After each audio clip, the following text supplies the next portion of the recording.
Mes apprentissages les plus significatifs. Donc, la compétence visée par le programme des sciences infirmières de l'Université Laval que j'ai choisi de vous présenter, c'est s'engager dans une relation soignante avec la personne. Et vous allez pouvoir voir dans l'annexe 2 là, que pour comprendre la nature des travaux qui m'ont permis d'approfondir cette compétence, j'ai mis en PDF les explications des travaux que j'avais à faire. Mais je vais commencer par vous expliquer c'est quoi cette compétence-là. Dans mes mots, je considère que cette compétence-là, ça sous-entend toutes les composantes de la relation soignante qu'une infirmière se doit de maîtriser dans le but de créer une relation thérapeutique optimale et positive pour le patient. Ça sous-entend beaucoup de choses. Donc, mon premier apprentissage significatif, toujours dans la même compétence, mais dans la composante accompagner la personne dans une relation de partenariat.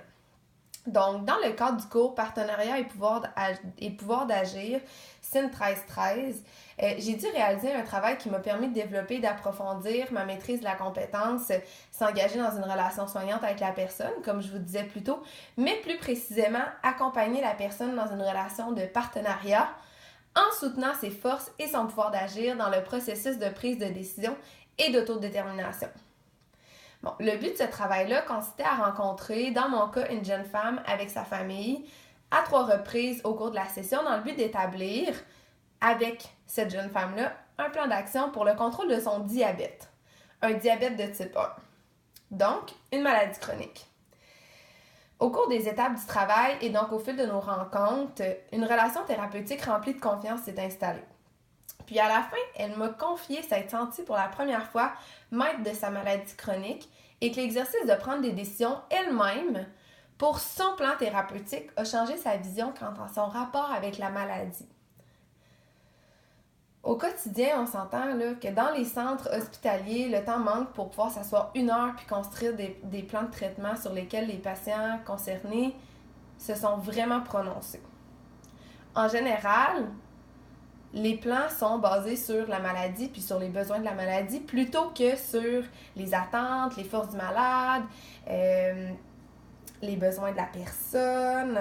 Donc, comme ma pratique infirmière a toujours été en CHSLD, pas en CHSLD, mais en centre hospitalier, j'avais jamais vraiment exploité ce qu'était la relation de partenariat dans tout son sens.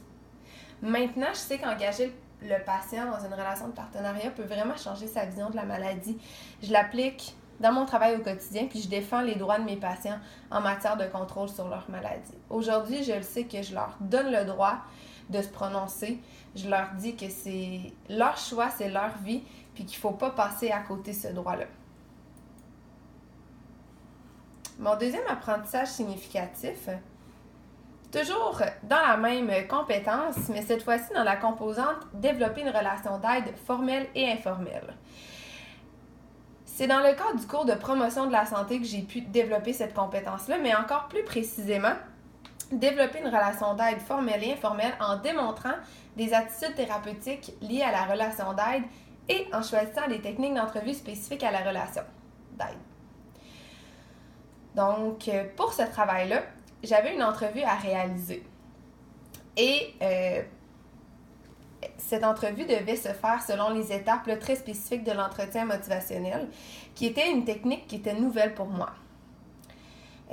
L'entrevue que j'ai faite s'est déroulée de façon formelle avec une jeune femme qui se plaignait de troubles de sommeil. Premièrement, j'ai dû apprendre à maîtriser chacune des étapes de l'entretien motivationnel avant de réaliser l'entretien pour que je puisse vraiment me concentrer sur la personne, sur ses paroles, sur ses gestes non-verbaux, sur ses sous-entendus et non sur ce que je devais dire au moment venu. C'est-à-dire, OK, je suis rendue à cette étape-ci, je dois l'amener vers là. Donc, j'ai comme vraiment appris à maîtriser les étapes pour que ma relation d'aide soit le plus optimale possible. Aussi, avant de réaliser l'entrevue, je me suis entraînée avec des pairs. Ça m'a permis de pratiquer mes différentes techniques de communication. Au moment de l'entrevue officielle, je me suis surprise à être très à l'aise avec les étapes de l'entrevue, de l'entretien motivationnel, mais aussi, je me suis sentie à l'aise de regarder la jeune femme dans les yeux puis de lui démontrer ma confiance puis mon professionnalisme. Ça a favorisé l'instauration d'un climat thérapeutique idéal pour une entrevue formelle en relation d'aide. Chaque journée dans ma profession, je me prouve moi-même l'utilité de ces acquis-là. À mes yeux, la communication, c'est la base des soins infirmiers, puis surtout lors d'une relation d'aide, ça prend tout son sens.